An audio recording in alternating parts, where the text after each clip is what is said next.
Imaginez que vous vous réveillez avec une douleur aiguë dans la poitrine. Le genre de douleur qui vous fait immédiatement comprendre que quelque chose ne va vraiment pas. Vous appelez à l'aide. Quelqu'un répond. Et cette personne vous dit alors quelque chose qui vous glace le sang d'une toute autre manière. Les secours arriveront dans 2 jours. Non pas parce que la circulation est mauvaise. Non pas parce que les routes sont verglacées. Mais parce qu'entre vous et l'hôpital le plus proche, il y a 800 km d'océan gelé, un vol au-dessus de l'Islande et un hélicoptère qui ne décollera pas si le temps change. Et dans cette partie du monde, le temps change presque toujours. Ce n'est pas une hypothèse. C'est mardi matin à Ittoqqortoormiit. Prononcez lentement, Ittoqqortoormiit. Une colonie située sur la côte nord-est du Groenland, à 500 km au nord du cercle arctique. À presque tous les égards, l'un des endroits habités les plus reculés de la planète. Population, 325 personnes. C'est tout. C'est tout le monde. Et aujourd'hui, nous allons à l'intérieur. Nous allons poser une question simple, dont la réponse est très compliquée. Que coûte réellement la vie au bout du monde? Première partie, la géographie de l'isolement. Ici, la géographie est primordiale. Elle façonne chaque instant de la vie quotidienne. Le Groenland est immense, 3 fois plus grand que le Texas, mais sa population totale n'est que de 56 000 habitants. C'est moins que la plupart des villes de taille moyenne. Et parmi ces 56 000 habitants, 325 exactement ont élu domicile à Ittoqqortoormiit. Pour s'y rendre, il faut faire preuve de patience et avoir de la chance avec la météo. Il faut prendre l'avion jusqu'à Reykjavik, en Islande. Puis embarquer à bord de l'un des 2 seuls vols hebdomadaires à destination d'une piste d'atterrissage isolée appelée Nerløyinat, qui se trouve encore à 38 km de la ville proprement dite. Enfin, un hélicoptère assure la dernière partie du trajet.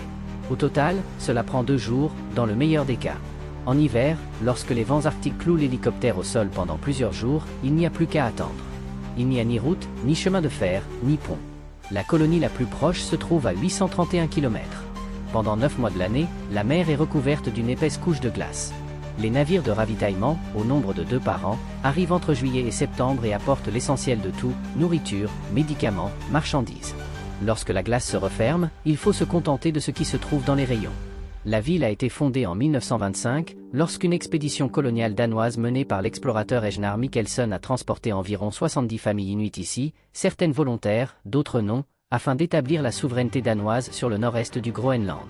Les Inuits qui se sont installés ici s'appellent eux-mêmes les Tunumi, le peuple de l'Est. Leurs racines dans ce paysage remontent à des milliers d'années, bien avant l'arrivée des navires danois. En 2006, la communauté comptait 539 habitants. Aujourd'hui, elle en compte 325 et ce chiffre ne cesse de diminuer. Quelque chose pousse les gens à partir. Quelque chose d'autre retient les autres ici. Cette tension est au cœur de cette histoire. Deuxième partie, la vie quotidienne à la limite. À quoi ressemble une journée ordinaire? Lorsque la journaliste de NPR Rebecca Hershey s'est rendue sur place et est entrée dans le seul magasin, les bananes coûtaient 9 $ pièce. Le lait était périmé. Elle a acheté des cacahuètes et est repartie. Le prix des bananes à 9 $ en dit long sur la vie quotidienne ici. Car la nourriture n'est pas seulement quelque chose que l'on achète. C'est quelque chose que l'on chasse. Les eaux autour d'Ittoqqortoormiit abritent des phoques annelés, des narvals, des morses et des ours polaires. La toundra abrite des bœufs musqués et des ombles chevaliers. Ce ne sont pas des mets délicats, mais le système alimentaire. Le gouvernement attribue 35 permis de chasse à l'ours polaire par an. Environ 35 bœufs musqués peuvent être chassés chaque année. Les chasseurs se déplacent encore en traîneau à chiens, non pas pour le tourisme, mais parce que c'est le moyen de transport le plus fiable qui soit dans l'Arctique. Pendant les mois sombres de l'hiver, on peut voir des chasseurs marcher sur l'océan gelé avant l'aube, immobiles au-dessus d'un trou de respiration de phoque, fusil à la main, attendant. Ce n'est pas de l'histoire ancienne. Cela s'est passé l'hiver dernier. Les enfants fréquentent l'école locale, mais la population scolaire est passée de 130 élèves il y a 8 ans à seulement 55 aujourd'hui. Lorsque les enfants terminent l'école primaire, ils partent pour rejoindre des écoles secondaires dans l'ouest du Groenland ou au Danemark. Et la plupart ne reviennent jamais. Chaque année, la communauté regarde sa jeune génération monter à bord d'un hélicoptère et se demande en silence combien d'entre eux reviendront. La ville possède une église, un petit musée, des maisons colorées peintes en rouge, jaune et vert. Il y a même un terrain de football en gazon synthétique, car le football est très populaire au Groenland. Techniquement, il y a Internet. Mais il est lent, cher et peu fiable. Juste assez pour rappeler aux gens qu'il existe un monde au-delà de la glace. Pas assez pour qu'ils aient le sentiment d'en faire partie. Troisième partie, lorsque les urgences surviennent. Maintenant, voici la partie qui devrait faire réfléchir tout le monde. Ittoqqortoormiit n'a pas de médecin permanent. Seulement des visites médicales périodiques. L'hôpital le plus proche offrant de véritables soins se trouve à Nuuk, la capitale du Groenland, à 2 jours de voyage dans le meilleur des cas, en hélicoptère, via l'Islande, puis un autre vol. Réfléchissez à ce que cela signifie. Une crise cardiaque. Une rupture de l'appendice. Un accouchement compliqué. Dans ces situations, chaque minute compte. Ici, le compte à rebours commence, puis tout le monde attend que les conditions météorologiques s'améliorent. Torban Klose, policier local, est le seul agent à temps plein pour 325 personnes. Il a déclaré aux chercheurs du WWF qu'en l'absence de soutien social professionnel dans la région, c'est lui qui assume en grande partie les tâches liées à l'aide sociale et à la gestion des crises. Une seule personne pour tout couvrir. Des évacuations médicales ont lieu. Elles sont coordonnées par les services d'urgence et les patients sont transportés par hélicoptère. Mais l'hélicoptère ne vole pas en cas de tempête de neige. Il ne décolle pas lorsque la visibilité est quasi nulle. Et à Itokortormi, ces conditions surviennent régulièrement et sans avertissement. En 2025, le gouvernement danois a enfin approuvé le financement d'un aéroport direct, ce que la communauté souhaitait depuis des décennies. Cela permettra d'éliminer la lacune la plus dangereuse en matière d'intervention d'urgence. Mais cet aéroport n'existe pas encore. En attendant, les habitants soignent ce qu'ils peuvent, stabilisent ce qu'ils ne peuvent pas soigner et attendent que le ciel se dégage. Quatrième partie, 58 jours sans soleil. À la fin du mois de novembre, le soleil se couche sur Itokortormi. Et il ne se lève plus pendant 58 jours. 58 jours d'obscurité. Le ciel passe du noir profond à un crépuscule pâle et sombre vers midi. Température moyenne en hiver, moins 20 degrés Celsius. La moyenne pour toute l'année est de moins 5 degrés. Et les données ne permettent pas d'ignorer les effets de cette obscurité prolongée sur l'esprit humain. Le Groenland a l'un des taux de suicide les plus élevés au monde. Une étude publiée dans BMC Psychiatrie a révélé qu'entre 1980 et 2018, le Groenland a enregistré en moyenne 96 suicides pour 100 000 habitants par an, contre une moyenne mondiale d'environ 9. Chez les jeunes hommes âgés de 15 à 24 ans, les taux ont dépassé 500 pour 100 000 habitants pendant les périodes de pointe.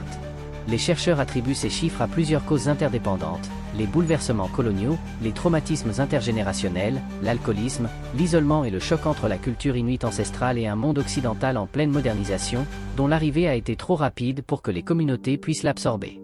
Ce ne sont pas les adultes qui ont été déplacés qui ont affiché les taux les plus élevés. Ce sont leurs enfants, la première génération à avoir grandi avec un pied dans chaque monde, sans appartenir pleinement à aucun des deux. Et pourtant, parallèlement à ces statistiques, autre chose ressort systématiquement.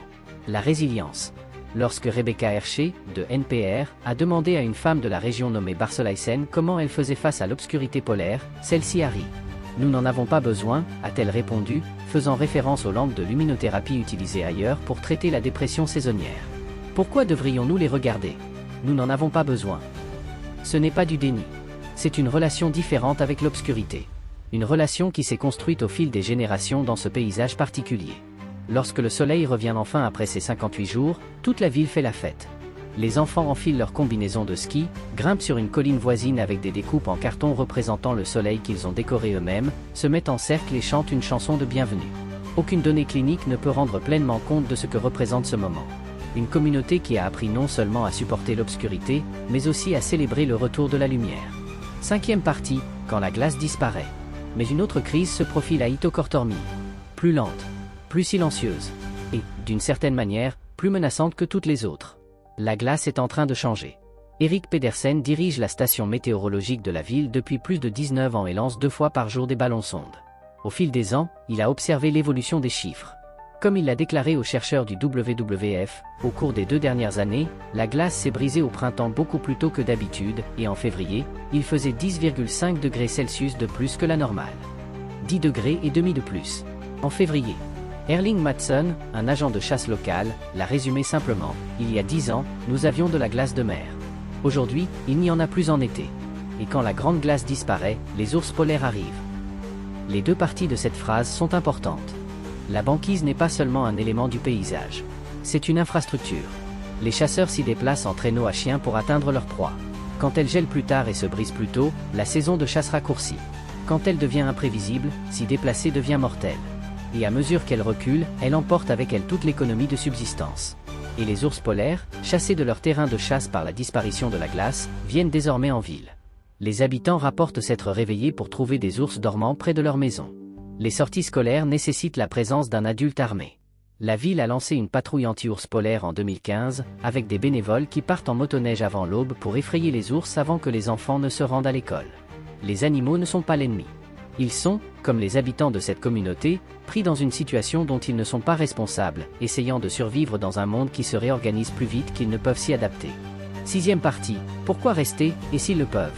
Alors, pourquoi les gens restent-ils? Pourquoi élever leurs enfants ici, où le médecin le plus proche est à 2 jours de route, où le soleil disparaît pendant 2 mois, où les rayons des magasins sont vides dès le mois de juin et où un ours polaire peut se trouver devant votre porte le matin? Cette question révèle une hypothèse, que le confort est la valeur suprême. Que l'accès aux hôpitaux, aux supermarchés et à une connexion Internet fiable est la mesure correcte d'une vie agréable. Les habitants d'Itokortormi ne seraient pas d'accord. Isaac Pike, 60 ans, a vécu ici toute sa vie. Il chasse toujours en traîneau à chien. Interrogé sur sa vie, il n'a pas parlé de ce qui lui manquait. Il a parlé de la glace, des animaux, des itinéraires, du savoir, un savoir qui lui a pris toute une vie à acquérir et qui n'existe nulle part ailleurs sur Terre. Partir, ce n'est pas seulement déménager ailleurs. C'est devenir quelqu'un qui ne sait plus lire la glace. Qui ne peut plus transmettre ce savoir à ses enfants. Pour beaucoup, partir, c'est perdre son identité. Pour beaucoup d'habitants d'Itokortormi, rester est aussi une forme de résistance. Les Inuits de l'Est du Groenland n'ont pas été consultés lorsque le Danemark les a déplacés ici en 1925. Ils n'ont pas été consultés lors de la modernisation des années 1960 et 1970, lorsque les communautés du Groenland ont été contraintes de s'installer dans des villes qui n'avaient pas de place pour eux. Rester, c'est donc assurer la continuité. C'est refuser de laisser cette perturbation l'emporter. Mais peuvent-ils rester? La population a diminué de 40% depuis 2006. Les jeunes partent et ne reviennent pas. La communauté vieillit. L'école se vide. L'économie liée à la chasse est mise à mal par le changement climatique. Et les infrastructures sociales, médecins, services de santé mentale, soutien professionnel, n'ont jamais vraiment existé. L'annonce de la construction d'un aéroport en 2025 est importante. Mais un aéroport ne restaure pas la banquise. Il ne ramène pas les familles qui sont déjà parties. Il ne dit pas à un adolescent d'Itokortormi à quoi ressemble son avenir.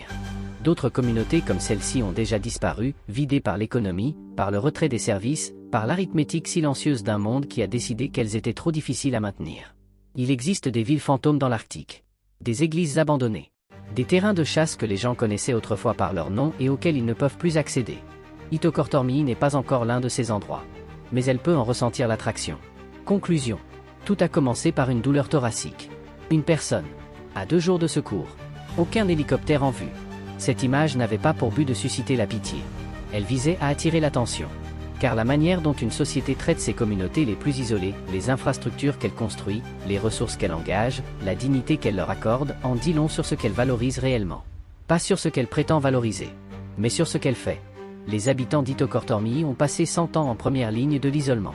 Ils ont survécu à la délocalisation coloniale, aux hivers arctiques, à la fonte des glaces, aux ours dans leurs rues et à un monde qui change plus vite que ne le permettent leurs connaissances ancestrales. Ils ont vu leur nombre diminuer. Leurs enfants partir. La glace s'amenuiser.